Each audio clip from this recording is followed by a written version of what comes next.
Welcome to the deep dive. Today we're really diving in, embarking on a mission to unpack the incredible launch of Superman 2025. This deep dive. It's basically your shortcut to getting up to speed on its huge box office win, the really positive reviews from critics and audiences alike, and crucially, what this massive success means for the whole future of the DC universe. This film hasn't just shown up; it's really landed with this unprecedented impact. It feels like it's signaling a whole revitalized superhero landscape.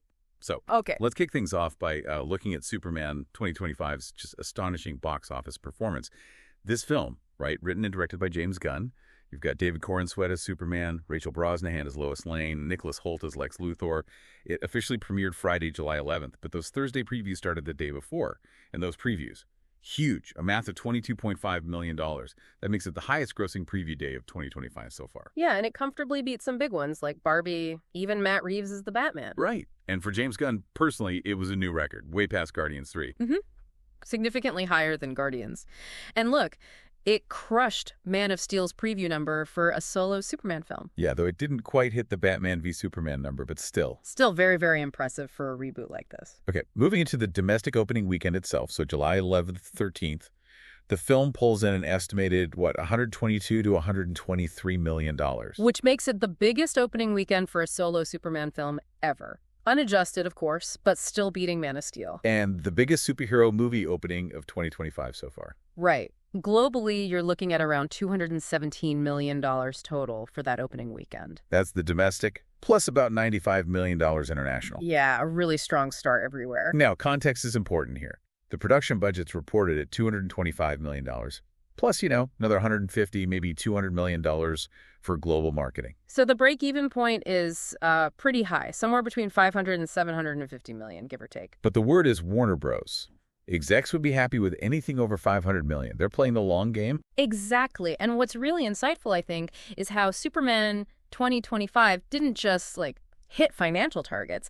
It feels like it fundamentally reset the audience's emotional connection with the DC universe. Oh, that's a great way to put it. It's not just a win. It's a huge validation of this whole new DCU foundation they're building. And it kept going, right? The midweek numbers. Yeah, looking at Monday, July 14th, the domestic take was estimated around $16 to $18 million. That shows really healthy audience retention. People aren't just rushing out opening weekend, they're going during the week. Suggests good word of mouth. Absolutely. Which is why current projections now have the domestic total looking comfortably over $350 million, maybe even hitting $400 million. Wow. And worldwide, that could push it towards $600 and maybe even $700 million. That's definitely hitting those satisfaction markers for Warner Bros. For sure. And for you, the viewer, this kind of financial success, this stability, it signals that the DCU isn't just, finding its feet again. It's actually building real momentum. It means you can probably count on more high-quality, interconnected stories that you'll actually want to follow. And a small thing, maybe, but the runtime helped too. 129 minutes. Just over 2 hours. Pretty brisk for a modern blockbuster. Yeah. Allows for more screenings per day, helps keep those weekday numbers strong. Okay. But those amazing box office numbers, they're only half the picture, right? Right. What really seems to be driving this, and maybe what's even more vital for the DCU's future, is the reception. It's been overwhelmingly positive from critics and audiences. That's the key combo. On Rotten Tomatoes, you've got an 82% certified fresh score. That's from over 300 critics, so a pretty wide sample. Solid critical score, definitely. But the audience score, the popcorn meter, it's even higher. I'm hovering around 95, 96%. Wow. From over 10,000 verified reviews. That's exceptional enthusiasm from the public. And that's huge because historically, Superman films haven't always hit that high with audiences on RT. Right. This is the first time a Superman movie broke 90% audience approval there. It even beats Donner's original Superman from '78. Which is saying something. Donner's film is iconic. And these scores aren't just initial hype. They've held really steady past opening weekend. Yeah, and that consistency is so important. You see it reflected elsewhere, too. Metacritic, a generally favorable 68 out of 100 from critics. Okay. And a strong user score there, too, 7.7 out of 10. And Cinema Score, the exit polls. A solid A. That's a fantastic grade. It directly points to positive word of mouth, which is crucial for legs at the box office. Absolutely. And then there's post-track surveys, which dig a bit deeper. They showed an impressive 78% definite recommend from general audiences. 78% definite recommend. That's really strong. It is. And interestingly, parents gave it a perfect 5 out of 5 stars. Kids rated it 4.5 out of 5. So it's hitting across the board, families included. Big time. Strong approval across demographics. It's just clear the film really, really resonated. And you have to think a huge part of that is the cast. Oh, definitely. David Corenswet's performance as Clark Kent and Superman. Yeah. Just widely praised. He seems to perfectly capture that classic idealism, that earnestness, but with a fresh, modern feel. He embodies both sides so well. And yeah, the physical transformation didn't hurt either. Ah, no kidding. And Rachel Brosnahan as Lois Lane. People love her. Sharp, smart. And the chemistry between her and Corenswet is palpable, right? Totally. And because their relationship is already established in the film, you get that immediate emotional connection. No need for a slow burn origin romance. Which was a smart move. Nicholas Holt's Lex Luthor, too, getting good notices. Yeah, a different take. Intellectual menace, nuanced. Avoids caricature, which is good. Yeah. And the supporting cast, all those other heroes. Hawkgirl, Mr. Terrific, Metamorpho, Guy Gardner. Right. They bring the wider DC universe to life, but without, hijacking the main Superman story. It feels balanced. And overall, the tone, guided by Gunn's vision. Everyone seems to agree. Yeah. Hopeful, optimistic, fun. A refreshing change, wasn't it? Especially for the DC brand lately. Definitely. It really hits those core Superman values. Gunn talked about making it a story about human kindness, about hope, kindness, and truth. And it feels like that landed. That consistent acclaim from critics and audiences is just so vital for the DCU's future, especially given, the challenges they've had before. Right, like Man of Steel. Financially, it did okay. Yeah, decent numbers, but critically divisive. That shaky foundation really impacted the whole DCEU going forward. So Superman 2025 learned from that. It seems so. They clearly prioritized getting both the critics and the audience on board by going back to Superman's hopeful, optimistic core. And look, it clearly paid off. This broad appeal, the positive buzz, that's what gives a franchise real longevity. So for us, for you watching at home, it means you can probably expect a more cohesive, more satisfying viewing experience from DC now. It builds trust. You're more likely to show up for the next film, the next series, because you believe in the quality and the vision. Okay, so let's unpack that. What does this all mean for the future of the DCU? Because it feels like this film is foundational, really setting the stage for this whole ambitious new era. No question. The success here, it just unequivocally validates Gunn and Peter Safran's whole DCU Chapter 1, Gods and Monsters strategy. Sets a high bar right out of the gate. A very high bar. It proves Gunn's specific style, that mix of humor, heart, character focus, respect for the comics, can work on a massive scale. Connects with critics and the general audience. Exactly. Which is a powerful endorsement, especially after, the previous DCEU's ups and downs and the bold move to recast Superman, moving on from Henry Cavill. Yeah, that was a big gamble. Huge. And Gunn himself has said, look, success isn't just about hitting $700 million worldwide. It's about building the brand long-term, getting audiences positively engaged. Right. Which brings us to Superman 2, not officially announced beforehand. But you gotta think those discussions are happening right now very seriously. A direct sequel with Corenswet feels like a lock, doesn't it? Pretty much guaranteed. Gunn even hinted before release he had ideas for a follow-up. So timeline-wise. Yeah. Usually 2-3 years for a sequel. That's typical. But Gunn's recent comments were interesting. He said he's working on something that's a Superman follow-up in some way, and that we'll see Superman again in less than a couple of years. Huh. So maybe not a direct Superman 2 next. Could be. Maybe his next appearance is in a team-up, a crossover event. It keeps things fresh. That is exciting. And the film itself, the ending, clearly tees up future stories for Clark, right? His whole journey balancing identities, relationship. Absolutely. The stage is set. Yeah. And this win provides huge momentum for the entire Chapter 1 slate. Like Supergirl, Woman of Tomorrow, coming in 2026. Definitely. The success of Superman has got to boost excitement for Millie Alcock as Kara Zor-El, especially with that post-credits scene you mentioned.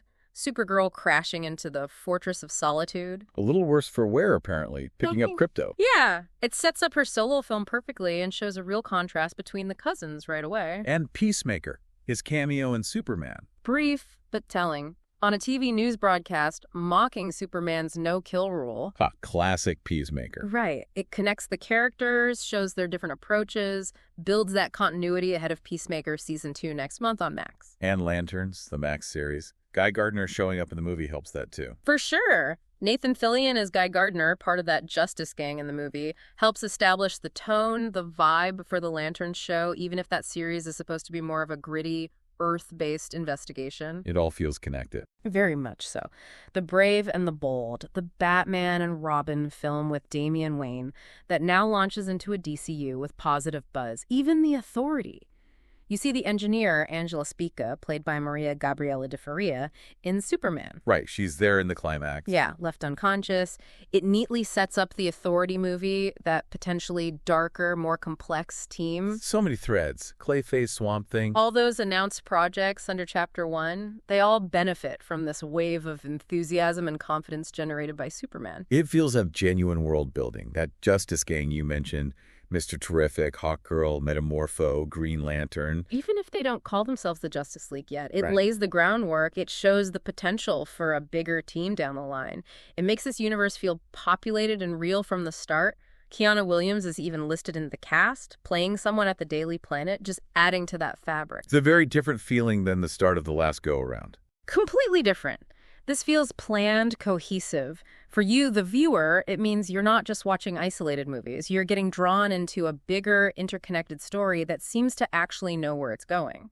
It's a game changer. Okay, let's dig a bit deeper then. Let's shift and really explore how this film manages to deliver more than just, big action. Yeah. The thematic stuff, the performances, this sort of cultural comeback for Superman. Yeah, there's a lot there. We touched on the cast chemistry already, but it's worth saying again. Core and Sweat, nailing that Clark-Superman duality. That endearing awkwardness as Clark, but undeniable presence as Superman. Masterful. And Brosnahan's Lois. So sharp, so intelligent, that chemistry just pops. And Holt's Luthor, again, avoiding the usual tropes.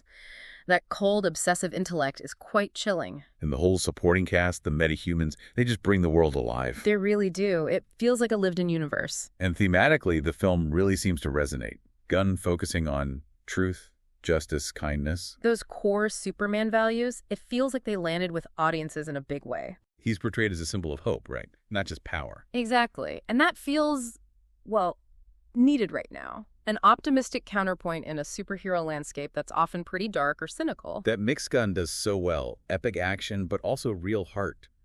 And that touch of humor. It creates a really balanced tone, doesn't it? Critics and audiences both seem to find it refreshing. The film explores being good in a cynical world.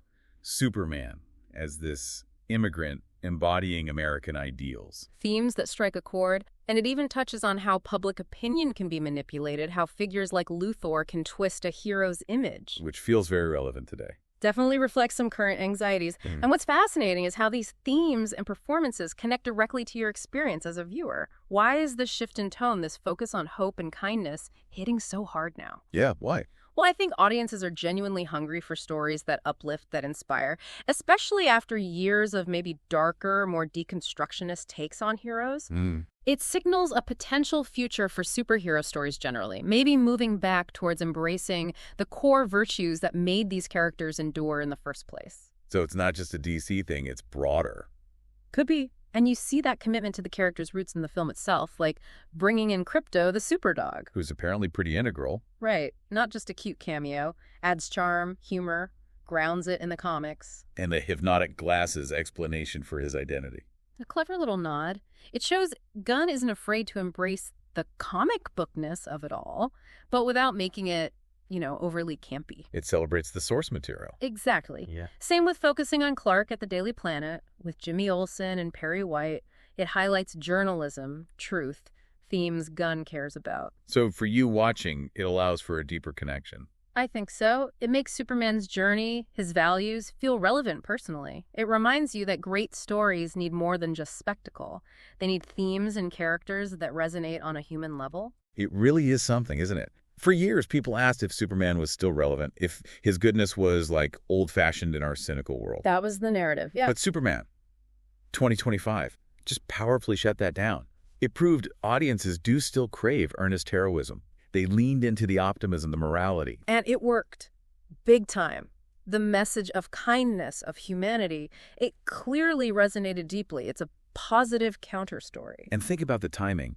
Superhero fatigue has been this buzzword. But this film proves that if you have quality, a clear vision, a compelling story executed well, people will show up in massive numbers. It absolutely sets a new benchmark. Quality trumps fatigue. And for David Corenswet, wow, he's the new Superman now for a whole generation. No doubt. His debut is so strong, he's firmly established as the face of this revitalized DCU. He could be embodying this character for years, defining Superman for a new era, like Christopher Reeve did back in '78. That's the potential, absolutely. So, okay, let's wrap this up. The core takeaway from this deep dive seems clear. Superman 2025 didn't just, fly, it soared. Powerful opening, strong legs, completely validating Gunn's vision and Corenswet's portrayal. A massive success by pretty much every metric. Yeah, and this deep dive really highlights how, going back to core values, having a clear, hopeful vision can totally reignite an icon. It makes you wonder, doesn't it? If Superman can remind us what it means to be truly good, what other classic heroes out there are just waiting for their own optimistic revival?